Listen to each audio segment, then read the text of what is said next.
Hello, welcome to Blakeney Point. I'm Duncan, I'm the ranger here. We're currently standing at the eastern end of the point, and the spit extends for about 4 miles in a roughly westerly direction. In summer we're home to some really important tern populations, but right now, the beginning of December, the grey seal pupping season is at its peak, and it's that we've come here to have a look at today.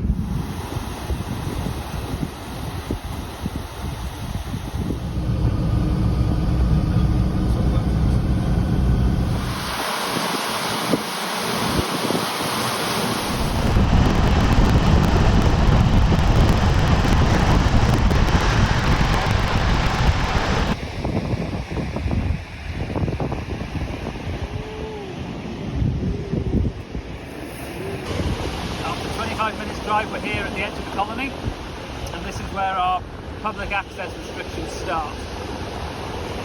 The pupping season here runs from the end of October until the middle of January, and for the duration of that time there's no public access along the beach here, which, as you can see, is the densest part of the colony.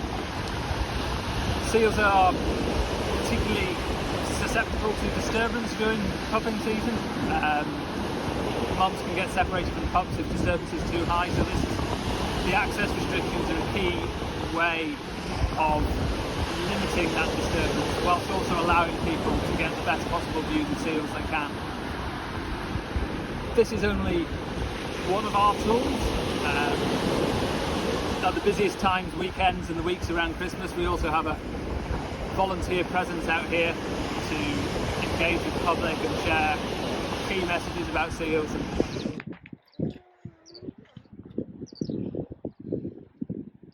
As you can see, seals don't obey fence lines, so it's really important that we remind people that these are big, dangerous wild animals and how to behave around them.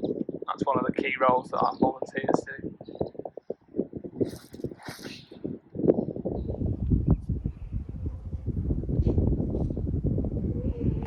This is the lifeboat house. It's an iconic building along this stretch of coastline. It's been home to the warden or ranger here since 1922. But nowadays, with the expansion of the seal colony, it's not really suitable for winter living, being located in the middle of the colony. So I vacate at the end of October and move back at the beginning of March. So we're now towards the western end of the point, and from here you can see the far western extent of the point. Shingle Island in the background there, known as Far Point. From here you get a really good view of how the point has formed over time as the shingle's been pushed westwards from Clyde. These spurs have been formed, Far Point, Middle Point, Near Point, and the marsh then developing behind them, and then the dunes at the upper reaches of the marsh there. In the next couple of weeks the dunes here will be covered with hundreds of seals as the density on the beaches gets too great and cows move into the dunes to pup.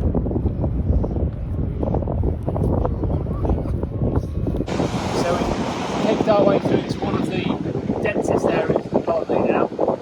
There's a whole host of things going on here.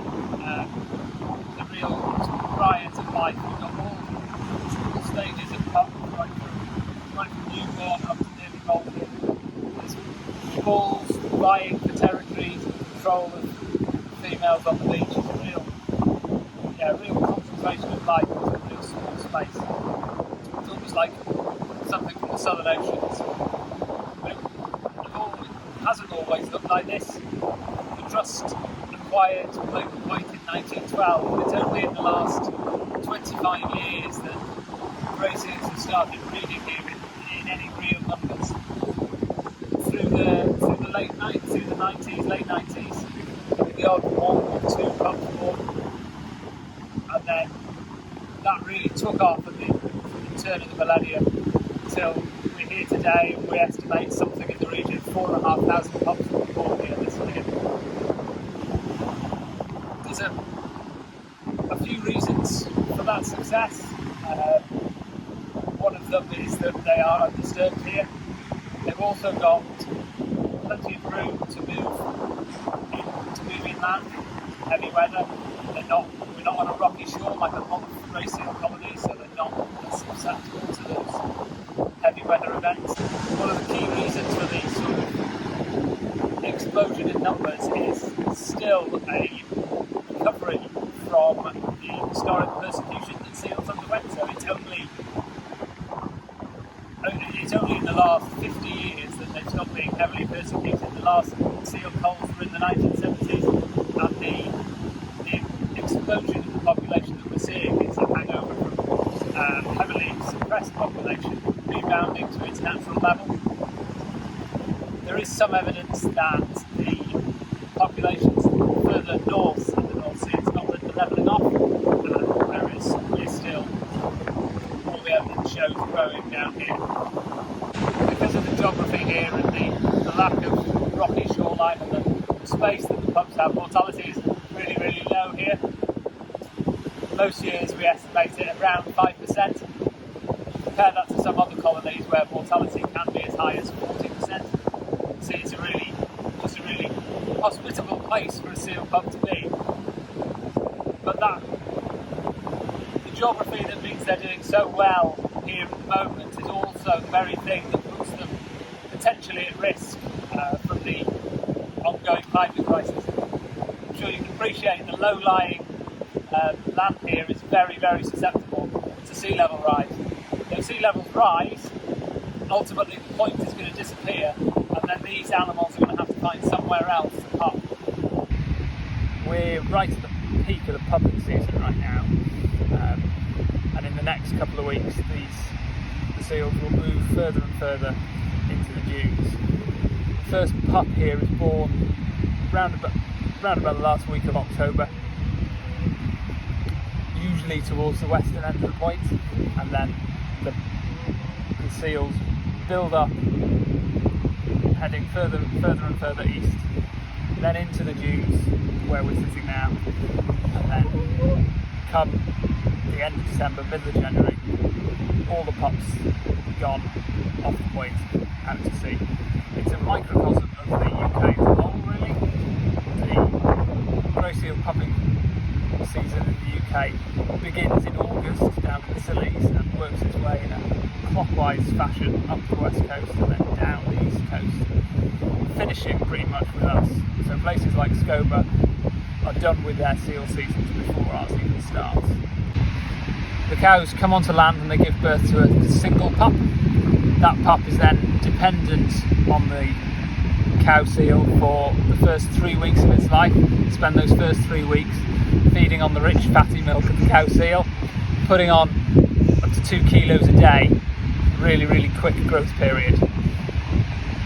From about the 2-week mark, those pups can start to molt, so they'll lose that characteristic white fur, and then as the 3-week mark comes around, mum will head back to sea, abandon the pup. That abandonment will prompt the pup to head to sea and start feeding for itself.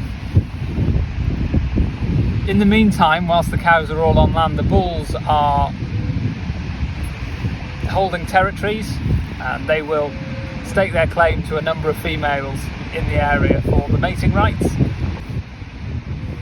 Once the cows have abandoned the pups and headed to sea, that's when the mating period begins. It's then that the bulls will mate with the cows. Gestation is about 8 months, but seals have a delayed implantation, so although mating takes place straight after the pup raising period, that embryo won't implant itself for a few months, and then the cycle starts again.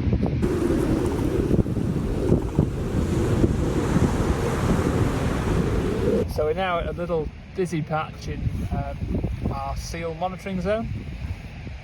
Historically, the colony here was counted in full throughout the season. As the colony's expanded, though, we found that is both impractical and not accurate enough anymore. Now the colony is surveyed by the Sea Mammal Research Unit at St Andrews, and the monitoring we do in this small zone here, we aim to improve the accuracy of those aerial surveys. So a couple of things that we're looking at are how long it takes the pups to molt and how long it takes them to leave the colony.